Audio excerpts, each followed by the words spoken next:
네, 어제는 경주에서 아파트 건설 현장에서 대형 기계가 넘어지며 한 명이 다치는 사고가 있었죠. 아파트 건설 현장에서 이어지는 사고, 문제가 없는지 안전 전문가 전화로 연결해서 들어보는 시간 갖겠습니다. 이송규 기술사님 연결되어 있습니다. 안녕하십니까? 네, 안녕하세요. 이성규입니다. 예, 광주 화정동 아파트 외벽 붕괴 사고 영상으로 지금 보셨을 텐데 이 어떤 사고로 좀 분석하고 계신가요? 네, 그렇습니다. 지금 이번 사고가 발생한 건물은 앞에서도 얘기하셨다시피 지하 4층, 지상 3층, 9층, 8개동 건물이고 이 건물이 또 아파트와 오피스텔이 같이 있는 주상 복합 건물이거든요. 네. 근데 이번 건물의 그 붕괴 사고를 보면서 정말 이 사고가 우리 대한민국에서 발생한 것인지 의문이 될 정도로 이해할 수 없는 사고로 느껴졌습니다. 예.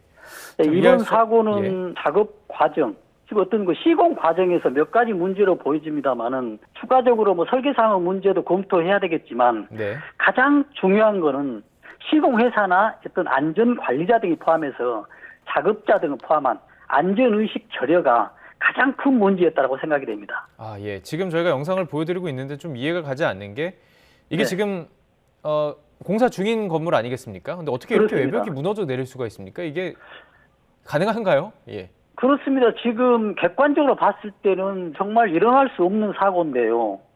지금 설계상이나 어떤 시공상의 절차대로 진행되지 않았기 때문에 예. 어떤 이런 문제가 발생하는 것이거든요. 절차대로만 가면 이런 일이 벌어질 수 없는 거죠?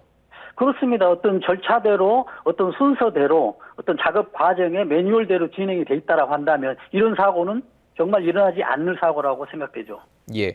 자, 현장 작업자 6명이 현재까지 지금 연락 두절 상황입니다.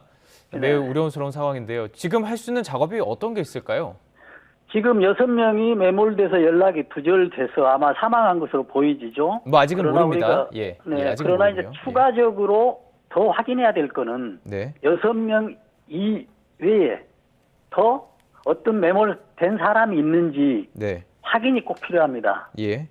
연락이 두절된 사람이 6명이기 때문에 추가로 연락이 안 되는 사람이 더 나올 수가 있기 때문이거든요. 네. 붕괴가 지금 발생했지 않습니까? 예. 2차적으로 붕괴가 발생할 것에 대비해서 건물 주변의 안전 조치도 취하고요. 예.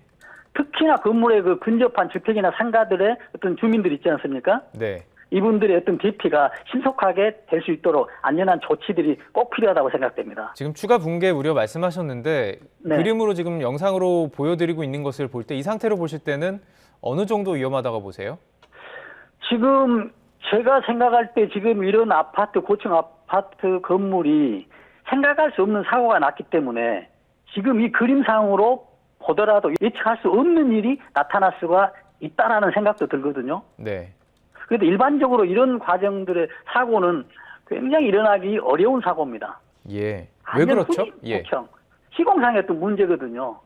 그래서 안전한 후진국형 사고로 보여지기 때문에 네네. 2차적으로 사고가 날 수 있다는 것을 가정하에 예. 어떤 안전 조치가 필요하다라는 그런 말씀을 드리고 싶습니다. 이미 이런 사고가 일어났다는 것은 무엇인가가 문제가 있기 때문에 더 큰 사고로 이어질 수 있는 가능성도 있다고 보시는데 그렇습니다. 자세하게 좀 보면요. 30층이 넘는 고층 아파트고 상층부의 외벽이 붕괴가 됐습니다. 네네. 그리고 작업 중에 그 작업을 얘기 들어보면 39층에서 콘크리트 타설 작업 중이었다고 해요. 이게 지금 네네. 고층에서 작업이 이루어지고 있는 상황이었는데 이게 네. 좀 위험한 작업인가요? 그렇습니다. 지금 우리가 보통 이제 30층 이상이거나 120m 이상의 높이 건물이 이제 고층 건물이라 하는데요. 네. 특히 이제 겨울철에 고층 건물은 상부로 올라갈수록 고도가 높아서 온도가 낮아요. 네. 온도가 낮기 때문에 우리가 시멘트 콘크리트 작업할 때 그 붓는 작업, 우리가 양생이라고 하지 않습니까? 예. 이런 양생이 잘 되지 않아요. 아, 예. 양생이 잘 되지 않다는 얘기는 우리가 시멘트 안에 그 수분이 있지 않습니까? 네. 이 수분이 어느 정도 온도에 의해서 증발돼서 굳어야 되는데 네. 굳지 않고 추위에 낮은 온도에 얼어버리기 때문에 네네. 이 얼음에 시멘트와 복합해서 강도, 즉 힘에 굉장히 약합니다. 아, 예, 예. 그래서 겨울철에 특히 고도의 높은 곳에 작업할 때는 이런 양생 과정에 대해서 아주 치밀한 어떤 작업 관리가 꼭 필요하다고 생각됩니다. 기본적으로 그렇다면 고층에서 작업을 할 때 이런 타설 작업할 때 안전수칙 같은 게 있을 것 같은데요. 있나요? 당연히 고층에 있을 때는 안전 작업 수칙은 충분히 있죠. 그러나 우리가 작업을 할 때 어떤 관리자나 어떤 시공사 어떤 관리자들이 세부적인 규칙을 준수하지 않고 예. 어떤 뭐 아니란 생각에 어떤 안전의식이 낮기 때문에 뭐 쉽게 지나쳐버리는 이런 경우도 나타날 수가 있다고 봅니다. 저희가 이제 지난해 6월 그 또 광주에서 일어났던 철거 중에 일어난 붕괴 사고 참 참사라고 부르고 있는데 네네. 이제 그 당시에도 주변 통제가 잘 이루어지지 않아서 피해가 컸잖아요. 그렇습니다. 지금 보여드리는 영상에서만 보아도 그 무너져 내린 그 더미가 그 차량을 덮친 것으로 보이거든요. 주변 네. 통제가 잘 이루어졌다고 보시는지 궁금합니다. 당연히 지금 주변에서 사고 났기 때문에 주변 통제가 안 됐다라고 보죠. 예. 이번에도 예. 앞전에 지금 철거 중인 6월 달에 있었던 것도 주변 통제가 안 됐었고 예. 그래서 큰 사고가 났지 않습니까? 이번에도 마찬가지였거든요. 예. 그래서 가장 이제 중요한 건 안전 펜스가 건물 주변에 설치를 꼭 돼야 되는데 네. 이런 게 되지 않아서 2차적으로 차량도 파손됐고 예. 또 지나가는 사람들이 다치기도 하고 예. 또 2차적으로 또 어떤 주민들의 피해가 뭐 있을 수 있다고 보여지거든요. 그래서 예. 광주에서 6월에 있었던 건물 철거 과정의 붕괴 사고 주변 통제도 이루어지지 않았고 이번에도 이루어지지 않았다. 그리고 제도도 바뀌지 않았다라고 말씀드릴 수가 있겠습니다. 그러면 이게 지금 전혀 바뀐 게 없네요. 현장에서 좀 바뀐 게 있는지 궁금해서 여쭤보려고 했는데 뭐 현장 분위기는 거의 과거 사고 때와 비슷하군요. 그렇습니다. 지금 광주에서 철거하는 과정에서 붕괴는 일어나지 않을 겁니다. 왜냐하면 한번 경험했기 때문에 네. 그런 사고는 나지 않겠죠. 네. 그러나 경험하지 않고 예견할 수 있는 사고를 생각하고 대책을 세우는 것이 엔지니어들이고 시공업체 어떤 관리자들이 몫이거든요. 예. 그러나 그런 것들이 진행이 안 됐기 때문에 제가 본 입장에서 굉장히 안타깝습니다. 그 지금 광주 학동 사고 지난해 6월에 있었던 사고 이야기를 하고 있는데 지금 오늘 일어난 사고와 시공사가 같은 것으로 전해지고 있습니다. 그러니까요. 좀 문제 있는 거 아닌가요? 당연히 문제가 있죠. 지금 똑같은 시공사, 똑같은 지역에서 똑같은 회사의 어떤 관리자들이 포함됐을 걸로 보여져요. 네. 그렇기 때문에 이러한 사고에 대해서 각성을 하고 대책을 세웠어야 되는데 되지 않고 또한 안전의식도 부족했기 때문에 당연히 일어났다라고 생각하거든요. 예.